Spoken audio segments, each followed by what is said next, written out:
துன்பமும் துயரமும் உனக்கு நீ அறவே இல்லை சார். இது நியூட்டன்ஸ் லா சார். நியூட்டனுக்கு மட்டும்தான் சார் வேலை செய்யும், கால்டனுக்கு வேலை செய்யாது சார். அப்பெல்லாம் கிடையாது.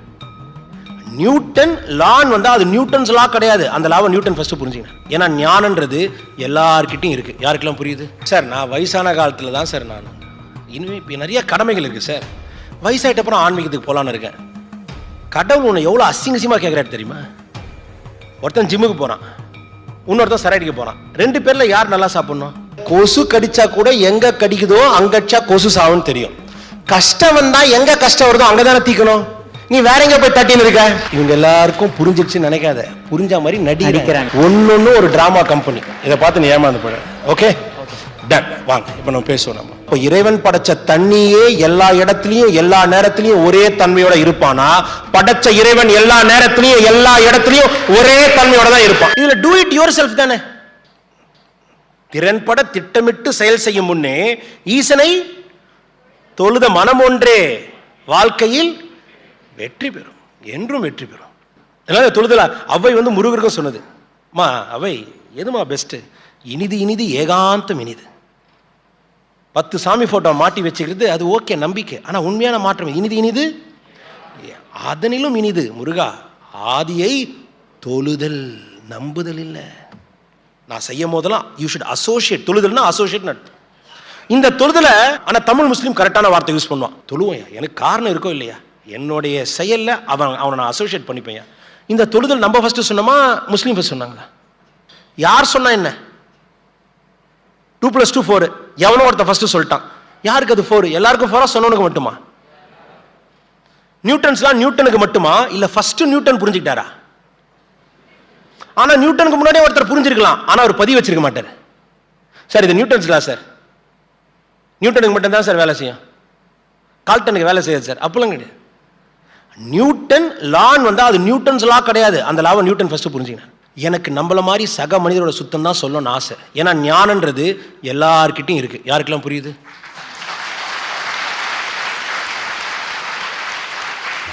ஏன்னா நம்ம ஊர்ல ஞானம் இருந்து ஏதாவது பிரம்மாண்டமா இருந்தா அது பவர்ஃபுல் நினைச்சிருவீங்க. ட்வின் டவர் ரொம்ப பெருசு, அதுக்கு பவர் இருக்கா? கடவுளை ஏன் அசிங்கப்படுத்துறீங்க? அப்படி அதை மீறி தான் நல்லா புரிஞ்சுக்கணும். சார் அந்த இடத்துல ஒரு பெரிய பவர் இருக்கு சார், இந்த பிராணசக்தியை உள்ள இறக்கியிருக்காங்க. 100% நான் ஒத்துக்கிறேன். ஆனா அந்த சக்தி பிராணசக்தி எப்படி அதுக்கு வந்துச்சு சார்? ஒருத்தர் பிராணசக்தியை உள்வாங்கி அதுல ஏத்தனார் சார். என்ன பண்ணு அப்படிதானே பண்ணாரு? தானவே ஏறிச்சா? அப்போ அவர் வாங்கி ஏத்தனாரு. அவருனாரு அவரை பாடல் ஏத்திட்டாங்க சார். ஏன்னா அவருக்கு வயசாயிடுச்சு.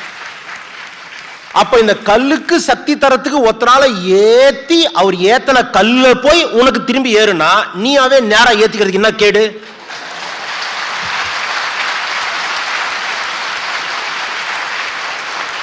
சொல்லு. இதான் அகம் பிரம்மாஸ்மி. அகமது புறம் செய்யும், புறமது அகம் செய்யவே செய்யாது. வெளியே நீ பெருசா கட்டினா அது பிரம்மாண்டம், ஆனா உனக்குள்ள இறைவனை உணர்ந்தா அதுதான் பரமானந்தம். அவ்வளவுதான் சூட்சம். இப்ப அவன் இருக்கான்னு தெரிஞ்ச உடனே முன்ன செஞ்ச வேலையை செய். ஆனா you should not expand in business, you should explore in business. அதான் ஆத்மயோகி. சில என்ன பண்ண ஆன்மீகம் வந்த உடனே சார் நான் வயசான காலத்துல தான் சார் நான் இனிமே இப்போ நிறைய கடமைகள் இருக்கு சார். வயசாயிட்ட அப்புறம் ஆன்மீகத்துக்கு போலான்னு இருக்கேன். கடவுள் உன்னை எவ்வளோ அசிங்கசியமாக கேட்குறாரு தெரியுமா? ஒருத்தன் ஜிம்முக்கு போறான், இன்னொருத்தன் சரைடிக்கு போறான். ரெண்டு பேர்ல யார் நல்லா சாப்பிடணும்? என்னங்க இவ்வளோ யோசிக்கிறீங்க? ஏன்னா வேற தப்பா தானே கேட்டனா? சரி விட்டுருங்க. ஒரு குழந்தைக்கு 30 வயசு ஆகுது, 25 வயசு ஆகுது, பொண்ணு பார்க்குறாங்க. இன்னொருத்தருக்கு 65 வயசு ஆகுது. ஓகே, இப்போ இந்த குழந்தை வேலை செஞ்சு கல்யாணம் பண்ணி அதுக்கப்புறம் குடும்பத்தை காப்பாற்ற தொழில் செஞ்சு அதுக்கப்புறம் ஒரு வீடு கட்டி இவ்வளோ பண்ணணும். இந்த ரெண்டு பேர்ல யாருக்கு நிறைய சக்தியும் பணமும் வேணும்னு நினைக்கிறீங்க? 65 வயசுல செட்டில் ஆனவருக்கா இல்ல வாழ ஆசைப்படுறவருக்கா? அப்ப ஆன்மீகம்ன்றது ஒரு சக்தியா உங்களுக்கு புரிஞ்சுதுன்னா உனக்கு அந்த சக்தி வாழும் போது தேவையா இல்ல வாழ்ந்து முடிஞ்சிட்ட அப்புறம் தேவையா? நீ என்ன பண்ற? சார் நான் கடைசி காலத்துல கடவுளுக்கு பண்ணிக்கலாம்னு இருக்கேன் சார். நீ அறுக்கவும் வேணாம் பண்ணிக்கவும் வேணாம், நீ போய் ஒன்னும் அவருக்கு பண்ணிக்கிறாரா அவரு? சரி இப்ப நான் என்ன எவ்வளவு டார்ச்சர் பண்றேன்? ஐயா நான் உங்களோட சேர்ந்து சேவை செய்யலான்னு இருக்கேன், என் சேவையை நான் பிடிக்கிறேன். நீ ஏதாவது எனக்கு சேவை செய்யறதா இருந்தா மூடின்னு உனக்குன்னு ஒன்று பெத்து போட்டிருக்கு பார்த்தியா, நம்மளோட அது நல்லா வாழ்றதுக்கு வழி தேடி கொடு, இல்லை நம்மளோட இருக்கவங்க நல்லா வாழவே. இதை நீ புடுங்கினா அதெல்லாம் விட்டாரு, வந்துட்டாரு என் கூட சேர்ந்து சேவை செய்யறதுக்கு. என்ன பண்ண முடியும்? எனக்கு பதிலாக பேச முடியுமா? எனக்கு பதிலாக தூங்க முடியுமா? எனக்கு பதிலாக தின்ன முடியுமா? சொல்லு. இல்லை எனக்கு பதிலாக நீ வேலை தான் செய்ய முடியுமா? எனக்கு பதிலாக ஒன்றும் பிடுங்க முடியாது. எனக்கு என்ன சேவை செய்வேன்? இல்லை சார், நீங்க அதை செஞ்ச சிலைக்கு நானும் கூட சேர்ந்து கொஞ்சம் ஊத்துவேன், கொஞ்சம் ஆட்டுவேன், புடுங்குவேன், அதெல்லாம் எனக்கு தேவையே இல்லை. இப்படிலாம் சொல்லணும்னு ஆசை, ஆனா சொல்ல முடியாது, சொல்ல முடியாது. ஏன்னா நீங்களாம் யார்? பக்திமான், பக்திமான், பக்திமான். கடவுளுக்காக செவ்வாய்க்கிழமை சாப்பிடாம இருப்பீங்க, சாய்பாபாவை தேர்ஸ்டே மட்டும்தான் கும்பிடுவீங்க. ஏன்னா ஃப்ரைடே பாவம் அவர் பவர்லெஸ் இல்லை. சொல்லு. சாட்டர்டே சண்டேலாம் அவருக்கு வீக்கெண்டு. ஏன்னா எனக்கும் கிளாஸ் எடுத்து செழிச்சு போச்சு. என்ன மாதிரி இறைவன் ஒன்று தான், உனக்குள்ளதான் இருக்கான், நல்லா இருப்பான் நிறைய பேர் சொல்லிட்டு போயிட்டாங்க. ஆனால் இந்த தரித்திரம் முன்ன என்ன தெரியுமா பண்ணுது? அவர் போன உடனே அவருக்கே செலவு வச்சு கும்பிடுது. என்ன இதுக்காக அவர் கஷ்டப்பட்டாரு? இப்போ நான் யாருக்கெல்லாம் நான் கேட்க போற கொஸ்டினுக்கு ஆன்சர் பண்ண ஆசை, என்ன கொஸ்டின் கேட்க போன்னு தெரியாது, நீங்களே கை தூக்கும். நான் கேட்க போறேன், இவ்வளோ பேர் கை தூக்குறீங்க. இப்போ கை தூக்குன்றதுல யாரெல்லாம் 30 வயசுக்கு கீழே அவங்க மட்டும் கை தூக்கி அப்படியே வச்சுக்கோ. அங்க ஒரு குழந்தை டிஷர்ட் போட்டுருக்காரு, தம்பிங்க வாப்பா வாங்கண்ணா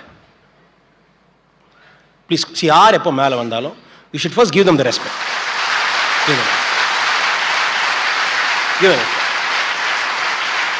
நம்ம வாழ்ற உலகத்தில் நம்மளோட இருக்க ஒரு சக மனிதன் ஒரு இடத்த அப்படி உயர்ந்து போறானா, அவனை முதல்ல நீங்க அதை ரெகக்னைஸ் பண்ண, அப்புறமா அப்ரிஷியேட் பண்ண. வணக்கம். பைக் செய்யுங்க. இந்த மைக் ஆன்ல இருக்கேன்னு பாருங்க. மைக் ஆன்ல இருக்கா? Can somebody help? யா கண்ணா, எனக்கு நீயே ஆன்சர் பண்ணுப்பா. ஓகே வாடா கண்ணா, நீ வா. உன் பேர் சொல்ல கண்ணா ஃபர்ஸ்ட். என் பேர் முகுந்த். அது ஏன் கண்ணா எனக்காக தாய்லாந்து டிஷர்ட் போட்டு வந்து?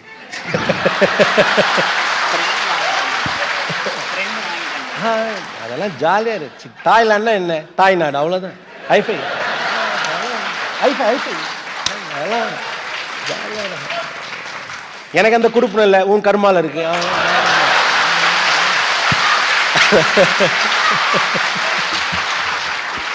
இப்போ நான் உன்னை கேட்குறேன் கண்ணா, நீ என்ன ஃபர்ஸ்ட் டைம் பார்க்குறல்ல, இது மாதிரி நான் உன்னை பேசியிருக்கேண்ணா, நான் சொல்லுதெல்லாம் உண்மை சொல்லுங்களேன். நான் ஏன்னா எல்லாமே கரப்டட் பீஸு. குருஜி வந்து வரத்துக்கு முன்னாடியே ஒரு 3 பேரை செட் பண்ணி வச்சாரியா, கரெக்டாக கூப்பிட்டாரு. சார் கிடையாது.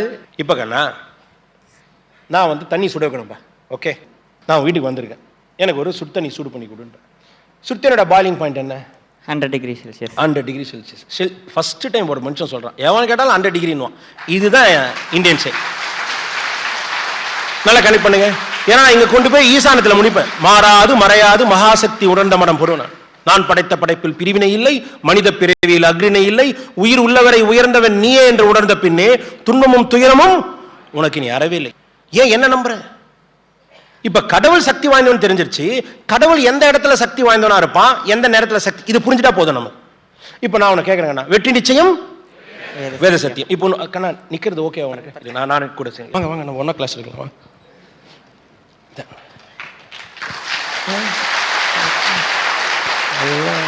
ஞானம்ன்றது ஒண்ணுமே கிடையாது, ஒண்ணுமே கிடையாது. கொசு கடிக்குது, கடிச்சா நமக்கு சொரணம் இருக்குமா இருக்காதா? கொசு இங்க கடிக்குது, இப்ப நான் எங்க அடிக்கணும்? கலக்குறீங்களே, புரியுதுங்களா? நான் என்ன பண்றேன், கடவுளை வேண்டினு கொசு அப்படின்ற கொசு அடிப்பீங்களா நீங்க? சார் கொசு கடிச்சா கூட எங்க கடிக்குதோ அங்க அடிச்சா கொசு சாவுன்னு தெரியும். கஷ்டம் வந்தா எங்க கஷ்டம் வருதோ அங்கதானே தீக்கணும். நீ வேற எங்க போய் தட்டின்னு இருக்க? கண்ணா இவங்க எல்லாருக்கும் புரிஞ்சிடுச்சுன்னு நினைக்காத, புரிஞ்ச மாதிரி நடிக்கிறாங்க. ஒன்னொன்னு ஒரு டிராமா கம்பெனி, இதை பார்த்து நீ ஏமாந்து போட. ஓகே டன், வாங்க இப்போ நம்ம பேசுவோம். நம்ம இப்போ 100 டிகிரி பாயிலிங் பாயிண்ட் வாட்டர். ஓகேவா கண்ணா? இப்போ நான் என்ன பண்றேன், உங்க வீட்டில் வந்து கண்ணா நான் உங்க வீட்டுக்கு வரேன். ஆமா கண்டிப்பா வரேன், ஒரு நாள் வரேன். நீ பெருசா எனக்கு ஒரு BMW இல்ல பென்ஸ், இது ரெண்டுத்துல ஏதாவது ஒரு கார் வாங்குறேன், அதுல நீ டிரைவ் கூட்டிட்டு போறேன். ஓகே டன், உங்களுக்கு டார்கெட் செட். டன். இப்போ கவனிங்க. ஓகே இப்போ பாருங்க, மற்ற சாமியார் கிட்ட மாட்டினா இருக்கிற சொத்தை பிடிங்கிப்பான், இங்க மட்டும்தான் சொத்தை சேர்க்க வைப்பான். அதுக்காக முடி ஆத்மதேனா வந்து இதான் யதார்த்தமான உண்மை. I will take care of your life, I will take care of life, they will take care of your wife. ஜாக்கிரதையா இரு, ஏமாந்துடாத. இப்போ நான் boiling point of water 100 degree Celsius. I take this. Okay, இப்போ நான் உங்க வீட்டுக்கு வரேன். கண்ணா எனக்கு கொஞ்சம் சுடு தண்ணி சூடு வைன்றேன். இப்போ உங்க வீட்டில் சூடு பண்ணால் தண்ணி சூடு ஆமா ஆகாதா? கண்டிப்பாக ஆகும். நீ நல்லா சாதாரணமாக ஆன்சர் உனக்கு தெரிஞ்சது சொல்லுங்க. ஓகே, நான் 2 விதமாக கொண்டு போகிறேன். இப்போ என் வீட்டில் நான் பாயில் பண்ணுறேன், எப்போ பாயில் ஆகும்? அங்கே பாயிலிங் பாயிண்ட் என்ன? அங்கேயும் சேம் 100 டிகிரி செல்சியஸ். இப்போ உங்கள் வீட்டில் நான் என்ன பண்ணுறேன், ஒரு நாள் காத்தெல்லாம் நான் வாக்கிங் போயிட்டு ஒரு 7 மணிக்கு வந்தேன். அப்போ நீங்கள் தண்ணி சுட வச்சிங்க. ஒரு நாள் ஈவினிங் நான் ஒரு 7 மணிக்கு அந்த பக்கம் கிராஸ் பண்ணுறேன். அப்போ என்ன இருக்கும் பாயிலிங் பாயிண்ட்டு? Same 100 degree. இப்போ நம்ம 2 பேர் வீட்டை விட்டுருங்க, தாய்லாண்டில் போய் சுட வைக்கிறோம். Same 100 degree Celsius. சீரியஸா? சீரியஸ். சரி, இப்போ இந்த நெதர்லாண்டில் போய் சுட வைக்கிறோம். 100 டிகிரி செல்சியஸ். சுவிட்சர்லாண்டில் 100 degree Celsius. அப்போ எந்த இடத்துக்கு போனாலும் தண்ணியோட பாயிலிங் பாயிண்ட் என்ன? Same 100 degree Celsius. எல்லா இடத்துக்கும் 100 டிகிரி தான். எந்த நேரத்தில் 100 டிகிரி? எல்லா நேரத்துக்கும் 100 டிகிரி. சரி, இப்போ எடுத்துவோம். நீ கடவுளை பார்த்துருக்கியா? இதான் சொல்லுப்பா. நான் தான் கடவுள். பாருங்க, 10 வருஷம் கழிச்சு திரு முகுந்த் அவர்கள் பூஜை குருதேவ் முகுந்த்ஜின்னு போட்டு கிளாஸ் எடுத்தா நான் அதுக்கு பொறுப்பு கிடையாது. இப்போ நான் சிம்பிளா ஒன்று சொல்றேன். இந்த பாயிலிங் பாயிண்ட்டை ஃபிக்ஸ் பண்ணது நீயா நானா இல்ல ஏதோ ஒரு சக்தியா? ஏதோ ஒரு சக்தி. அதை சக்தியும் கூட வச்சுக்க வேணாம். ஆனா ஏதோ ஒன்று படிச்சிருக்கு. ஏதோ ஒன்று படைச்சது டெய்லியும் மாத்துதா இல்ல மாத்தாம இருக்கா? கான்ஸ்டன்டா same. Listen to the word. Super. What is the word? கான்ஸ்டன்டா சேம். சேமா இல்ல கான்ஸ்டன்டா இருக்கு. நான் சொல்ற பாயிண்ட் புரியுதுங்களா? ஆமா. இப்போ இடம் மாறினாலும் நேரம் மாறினாலும் அந்த இறைவன் படைச்சது மாறாது. இது பேர் தர்மா. அப்போ தர்மாவோட மீனிங் என்ன? எதுக்கும் மாறாது, யாராலையும் மாற்ற முடியாது. அப்ப இந்த பாயிலிங் பாயிண்ட் ஆஃப் வாட்டர் என்னோட அறிவுக்கு தெரிஞ்சு 100 வருஷம் முன்னாடி என்னவா கண்ணா இருந்திருக்கும்? 100 டிகிரி செல்சியஸ். 100 வருஷம் கழிச்சு 100 டிகிரி செல்சியஸ். இப்போ 100 டிகிரி. அப்போ 100 வருஷத்துக்கு முன்னாடியும் மாறாத பாயிலிங் பாயிண்ட், இப்போவும் அதே பாயிலிங் பாயிண்ட், இனிமேலும் அதே பாயிலிங் பாயிண்ட். இதை படைச்சது நீயா நானா? கிடையாது. ஆனா அது பாயிலிங் பாயிண்டோட 100 டிகிரின்னு தெரிஞ்சுக்கிறதுக்கு காரணமா இருந்தது என்ன? 10 வருஷம் முன்னாடி 90 டிகிரி, இன்னைக்கு 100 டிகிரி. இதை தெரிஞ்சுக்க முடியுமா? தெரிஞ்சுக்க மனசே வராது. ஏன்னா தெரிஞ்சா அது மாறினே இருக்க போகுது. அப்ப இறைவன் படைச்ச தண்ணி அதோடைய தன்மை இடத்துக்கு ஒரு மாதிரி நேரத்துக்கு ஒரு மாதிரி மாறுமா மாறாதா? மாறாது. அப்போ எந்த இடத்துல பாயிலிங் பாயிண்ட் 100 டிகிரியா இருக்கும்? எல்லா இடத்துலயுமா இல்ல ஏதோ ஒரு பர்டிகுலர் இடத்துலயும்? இவ்வளவுதான் சூட்சமம். அப்ப இறைவன் படைச்ச தண்ணியே எல்லா இடத்துலயும் எல்லா நேரத்திலயும் ஒரே தன்மையோட இருப்பானா? படைச்ச இறைவன் எல்லா நேரத்திலயும் எல்லா இடத்துலயும் ஒரே தன்மையோட தான் இருப்பான். இது புரிஞ்சுச்சா? புரிஞ்சு. இப்ப நான் ஒரு கோயில் சொல்றேன், எது சிவன் கோயில் சொல்லு. ஓகே, மெக்கா, திருவண்ணாமலை, இருங்க நான் தான் யார் செஞ்சு இருங்க அவசரப்பட.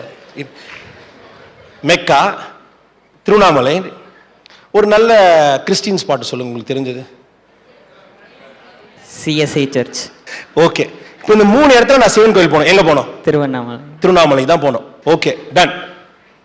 அப்போ சிவன் ஒன்று இருக்கிறதா புரிஞ்சுக்கிட்டு நான் திருவண்ணாமலைக்கு போறேன். இப்போ நான் என்ன சொல்ல வரேன், தண்ணியோடைய இன்னொரு பேர் நான் உங்களை கேட்குறேன். இங்கிலீஷ்ல என்னது? வாட்டர். கலக்குறீங்களே. தெலுங்குல நீல். நீலு. நீங்களே கஷ்டப்படணும்னு முடிவெடுத்து வாழ்க்கையில வாழ்ந்தா கூட இருக்கிற கஷ்டமும் உங்களை விட்டு போயிடணும், மீண்டும் கஷ்டம் வரக்கூடாது. அப்படிதான் ரெடி பண்ணி அனுப்ப போறேன். அதுக்கான ப்ரிப்பரேஷன் ஆகுது. Listen carefully, listen carefully.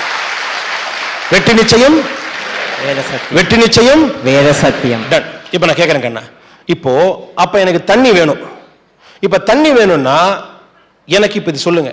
திருவண்ணாமலையில எனக்கு தண்ணி கிடைக்குது, மெக்கால எனக்கு பானி கிடைக்குது, சிஎஸ்ஐ சர்ச்சில் எனக்கு வாட்டர் கிடைக்குது.